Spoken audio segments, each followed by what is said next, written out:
नमस्कार. विनायक स्पाईन हॉस्पिटलमध्ये तुमच्या सगळ्यांचं स्वागत आहे. आज पुन्हा एकदा आपल्या समोर आहेत वैभव राऊत सर. यांचं वय वर्ष 42 आहे आणि राहणार जे ते शिक्रापूरमधले म्हणजे पुण्यातले. तर त्यांचं 3 वर्षापूर्वी कमरेच्या मणक्याचं आणि मानेच्या मणक्याचं एकाच वेळेस एका भुलेखाली ऑपरेशन झालेलं आहे आणि ते आज सदिच्छा भेटसाठी आलेले आहेत सरांच्या. आणि एक पेशंट पण होतं त्यांच्याकडे, एक पेशंट घेऊन आलेले, त्यांचेच रिलेटिव्ह आहेत. तर ते सुंदर अशी माहिती देतील तुम्हाला. सांगा सर, बोला, तुमचं नाव सांगा. नमस्कार, माझं नाव वैभव राऊत. मी शिक्रापूरला राहतो. एक 4 वर्षापूर्वी ना मला थोडासा हाताचा आणि पायाचा त्रास सुरू झाला. तो मला असं वाटायचं की आपण शेतीचं काम करतोय, त्या शेतीच्या कामामुळे थोडंसं दुखत असेल म्हणून आपले फॅमिली डॉक्टरकडे जा, पेन किलर घ्या वगैरे. पण तो त्रास तेवढ्यापुरता 1-2 दिवसापुरता थांबायचा आणि तो प्लसच होत होता. मग थोडंसं फॅमिली डॉक्टरांच्या सल्ल्याने एक्सरे वगैरे करून पाहिला. मग थोडीशी मानेच्या मणक्यातली गादी थोडीशी बाहेर सटकली असं त्यांनी मला सांगितलं. मग तिथंच फिजिओथेरपी करा. मग ते तेवढ्यापुरतं बरं वाटायचं, प्रॉपर काय इलाज होत नव्हता. असेच भरपूर पैसे व्हायला घालवले मी. इकडं बघ, तिकडं बघ, ह्या डॉक्टरांकडे जा, त्या डॉक्टरांकडे जाय, MRI कर, एक्सरे कर, भरपूर पैसा खर्च केला पण आराम काय मिळत नव्हता. मग असंच यूट्यूबवर मी ना गुप्ते सरांचे एकदा असंच व्हिडिओ पाहिले पण डायरेक्ट कसं जायचं ऑपरेशन करायला मनात थोडीशी भीती होती.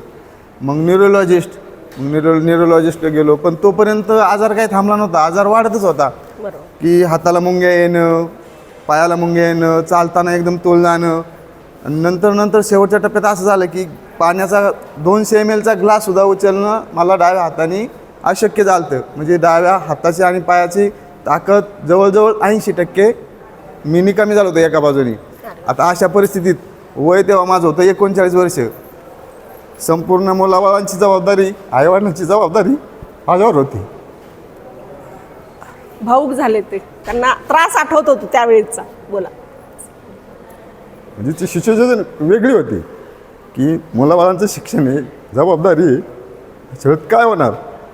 पण नंतर मग आलो, थोडंसं मनगट्ट केलं, आलो.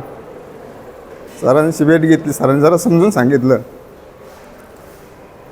याच्या नंतर काय होणार आहे, आधी काय होणार आहे, ऑपरेशनमध्ये काय होणार आहे. आता म्हटलं असाही त्रास होणार आहे, असं मेल्यासारखंच ऑपरेशन करता मरू जाऊ द्या म्हणलं. एक एवढं भारी ऑपरेशन झालं की 3 वर्ष झालं आहे. पहिले जे कामं करत होतो ना ते आत्ता पण करतो आहे मी.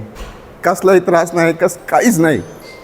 ज्याला कोणाला असं वाटत असं ना, शंका असेल ना मनातली, बिंदास काढून टाका आणि सर सांगतील, मॅडम सांगतील, फक्त फॉलो करा. मी त्यांनी सांगितलेले व्यायाम आजही करतो आहे. 1 दिवससुद्धा खाडा नाही. त्यांनी सांगितलेले मेडिसिन 1 दिवससुद्धा चुकवली नाही किंवा 1 गोळीसुद्धा चुकवलेली नाही. आणि आता 2 वर्ष झाले कुठलीही गोळी नाही, कुठलाही त्रास नाही, काही नाही. फक्त व्यायाम आणि व्यवस्थित खाणं पिणं एवढंच. फक्त मी सांगतो की तुम्ही ना जिथं आलाय योग्य वेळेत आलाय. क्या होते म्हणजे बघा, आता वैभव सरांना तुम्ही ऐकलंय. म्हणजे ते मनाचं, म्हणजे ते मनापासून सगळं बोलतात. असं नाही की आम्ही त्यांना उभं केलंय आणि ते बोलतात. भाऊ झाले ते, त्यांना त्यावेळेचा त्रास आठवलाय, त्यावेळेस त्यांनी कसे दिवस काढलेत किंवा त्यांच्या कुटुंबामध्ये त्यांनी कसे दिवस काढलेत. मला कसं आहे, झोपलो की 5 मिनटं फक्त एका जागेवर झोपता यायचं. रात्रीच्या 2-4 वाजेपर्यंत झोप नसायची. जेव्हा मेंदू थकेल आणि मेंदू थकल्यानंतर जी झोप लागेल 1 तास 2 तास तेवढीच फक्त. एका कुशीवर मला कधी झोपता आलं नाही की लगेच पेन व्हायला सुरुवात करायची. दुसरीकडे गेलं तरी पेन व्हायला. म्हणजे झोप हा 3 महिने मी रात्रीच्या 4 वाजेपर्यंत कधी झोपलो नाही. तर 4 नंतर सकाळी 7 वाजेपर्यंत जी मेंदू थकल्यानंतर जी झोप लागायची ना तीच. शरीर थकल्यानंतर त्याचं काहीच नव्हतं, फक्त मेंदू थेकल 4 ते रात्री 4 नंतर तेवढीच मला झोप लागायची. आणि ह्या सगळ्या कारणामुळं एवढी तब्येत खालावली होती. टेन्शन, घरच्यांना टेन्शन, मला टेन्शन, आर्थिक एक म्हणजे उत्पन्नाची साधनं बंद झालेली. पण आता ऑपरेशन नंतर परत सगळं जागेवर आहे, एकदम व्यवस्थित. वैभव सर, तुमचे मनोगत ऐकायला बघा सगळे जमा झालेले. आणि काय वरती जे ॲडमिट पेशंट आहेत आपले ते सुद्धा तुम्हाला ऐकतात आणि इथे बसलेले सगळे ऐकतात. कसं आहे माहिती आहे का, जर घरातला जर करता माणूस जर झोपून राहिला तर अख्खं कुटुंब बसतं. हे तर सगळ्यांना माहितीच आहे. आणि आपल्याकडे मोस्टली 80% शेतकरी आहेत, हे सुद्धा शेतकरीच आहेत. शेतकरी म्हटल्यानंतर आपल्याला शेतात राबल्याशिवाय काही उत्पन्न मिळत नाही. आणि जे करणारे आहेत ते जर झोपून राहिले तर सगळं ठप्प होतं. आणि वय असं होतं की 39 वर्ष, जो आपला व्यवसाय बदलण्याची स्थिती पण नव्हती आणि परत काय ग्रोथ घ्यायचं असं झाल्यानंतर ग्रोथ घ्यायला चान्स पण नव्हता. बरोबर. म्हणजे थोडं सगळं असं थांबल्यासारखं झालं होतं, सगळं थांबल्यासारखं झालं होतं. तर एकच सांगायचं मला की कोणीही उशीर न करता लवकरच योग्य म्हणजे निदान करून कुठलाही डॉक्टर, आम्ही म्हणत नाही आमच्याकडेच या किंवा आमच्याकडेच ऑपरेशन करा असं आमचं अजिबात म्हणणं नसतं. आमचं म्हणणं एक आहे, आमचं बघा महाराष्ट्र मिशन आम्ही ठरवलं, आमचे डॉक्टर अवनीश गुप्ते परत आम्ही सगळा स्टाफ, आमचं एक असं ध्येय आहे की महाराष्ट्र मिशन, म्हणजे ह्या महाराष्ट्र मिशनमध्ये कुठलाही पेशंट मणक्याच्या आजाराने झोपून राहिला नाही पाहिजे, हे आमचं ध्येय आहे. आणि त्या ध्येयासाठी आम्ही दरवेळेस पेशंट आल्यानंतर आम्हाला जो आनंद होतो, किंवा आता त्यांना तर आनंदाच्या भरात ते रडले, त्यांच्या डोळ्यात पाणी आलं, पण त्यांचं आनंद बघून आम्हाला सुद्धा खूप आनंद होतो, आमच्या सगळ्या स्टाफला आनंद होतो. आणि याच्यातच आमचं म्हणजे पोचपावती मिळते. थोडक्यात काय तर पोचपावती म्हणजे आम्ही जे काय त्यांच्यासाठी जी मेहनत केली, थोडीशी जे काय असेल ते, फुल नाही फुलाची पाकळी, तर त्याचं माझं ऑपरेशन इथं नाही झालेलं, माझं ऑपरेशन जुन्या हॉस्पिटलमध्ये झालेलं आहे.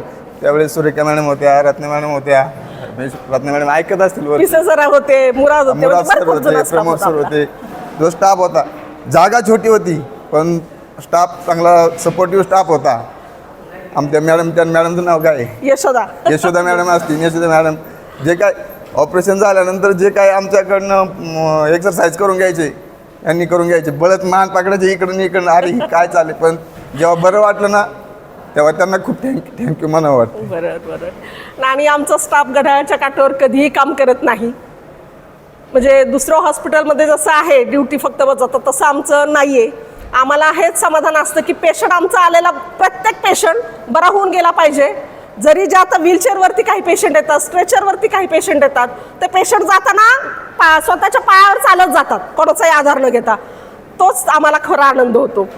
आणि दुसरी गोष्ट, आता मी मगाशी बोलता बोलता राहिले बघा, वेळेत निदान झालं पाहिजे, वेळेत ट्रीटमेंट घेतली पाहिजे. मणक्याचा त्रास जो आहे, आता मणक्याविषयी भरपूर ठिकाणी गैरसमज आहेत, ऑल महाराष्ट्रभर गैरसमज आहेत की मणक्याचे ऑपरेशन सक्सेस होत नाहीत. पण आपल्याकडे मणक्याचे ऑपरेशन सक्सेस होतात. आमच्याकडे जवळजवळ 5000 व्हिडिओ आहेत यूट्यूबवरती, तुम्ही ते पाहू शकता. डॉक्टर अवनीश गुप्ते सर्च करा, व्हिडिओ तुम्हाला पाहायला मिळतील, भरपूर माहिती मिळेल. आणि प्रत्येक वयातले, म्हणजे असं नाही की 70 वर्षामध्येच ऑपरेशन केलं पाहिजे किंवा 40 वर्षामध्ये ऑपरेशन केलं पाहिजे. म्हणजे हे जे समज आहेत ते सुद्धा त्याच्यात तुमची म्हणजे गैरसमज जे आहेत ते तुमचे क्लिअर होणार आहेत. कारण का, आमच्याकडे 15 वर्षाच्या मुलाचं सुद्धा ऑपरेशन झालेलं आहे, 19 वर्षाच्या मुलीचं ऑपरेशन झालेलं आहे, 25 वर्षाच्या वयातले झालेले आहेत, 50 वर्षातल्या वयातले झालेले आहेत, 89 वर्षातल्या वयातले झालेले आहेत. तर हे सगळे ऑपरेशन जे आहेत आणि त्यांचं मनोमत त्यांनी तिथं मांडलेलं आहे यूट्यूबवरती. तर तुमच्या वयामधला जो त्रास आहे तुम्ही तो सर्च करून पाहू शकता. किंवा आपल्या इकडे किऑस्क मशीन लावलेले आहेत, इथे सुद्धा बघा मानेच्या मणक्याचे व्हिडिओ टाकलेले आहेत आपण, पाठीच्या मणक्याचे व्हिडिओ आहेत, कमरेच्या मणक्याचे व्हिडिओ आहेत. ज्यांना जो त्रास आहे तो त्रास तुम्ही इथे पाहू शकता, आपलं आपलं वय टाकून. ही पण आम्ही सोय केलेली आहे की जेणेकरून गैरसमज जो आहे मनातला तो सगळा नाहीसा झाला पाहिजे आणि योग्य वेळेत ट्रीटमेंट घेऊन तो पेशंट बरा झाला पाहिजे. हे सगळ्यांचं आमचं ध्येय आहे. नमस्कार, धन्यवाद.